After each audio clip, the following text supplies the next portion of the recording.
You country cornflakes, you country cornflakes. Oh, they won't will when you pour on milk. Oh, they won't dance when they ought to crunch. You'll wonder where the yellow went when you brush your teeth with Pepsodent. The taste is new, so fresh and clean. That new taste really lasts, it's keen. And while it makes your smile a rave, it also makes your breath behave.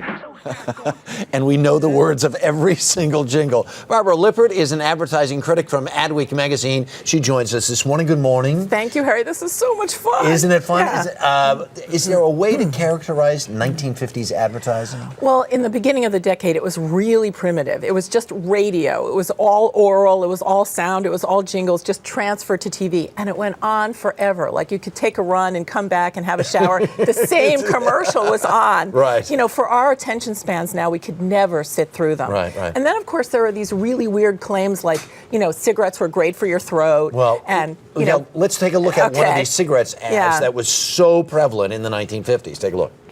Winston tastes good like a cigarette should. Why Marlboro?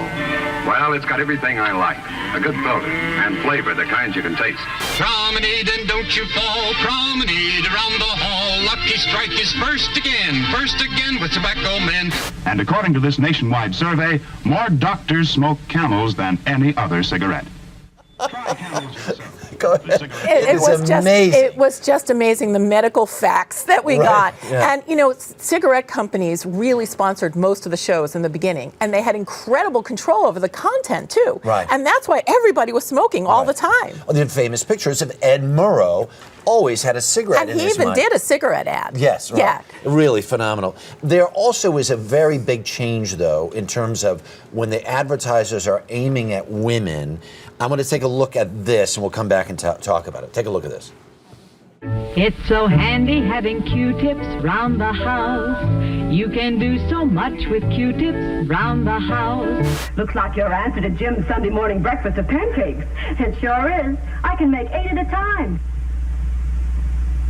Oh, say, look at the size of that oven. Mr. Clean gets rid of dirt and grime and grease in just a minute. Mr. Clean will clean your whole house and everything that's in it. Can he clean a kitchen? Imagine 8 pancakes at a time. Right, and it was so glamorous, too, to clean your house. And also the solitary housewives had a lot of men visiting them. You know, Mr. Clean and a giant in their washer and the Ajax guy on the horse. What was that all about? Well, when they said stronger than dirt, the agency people this time said it meant stronger than your husband. Oh.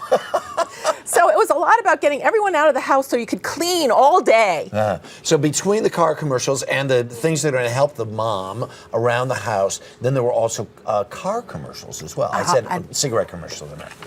And it was just the opposite of where we are now. The cars were the car companies in Detroit were the pumping heart of the country, allowing for all this explosive growth in houses and roads and big ticket items so that everybody would have a television and there'd be more television advertising. It really all started with cars, and everyone was excited about the new models every year, and it was such American power.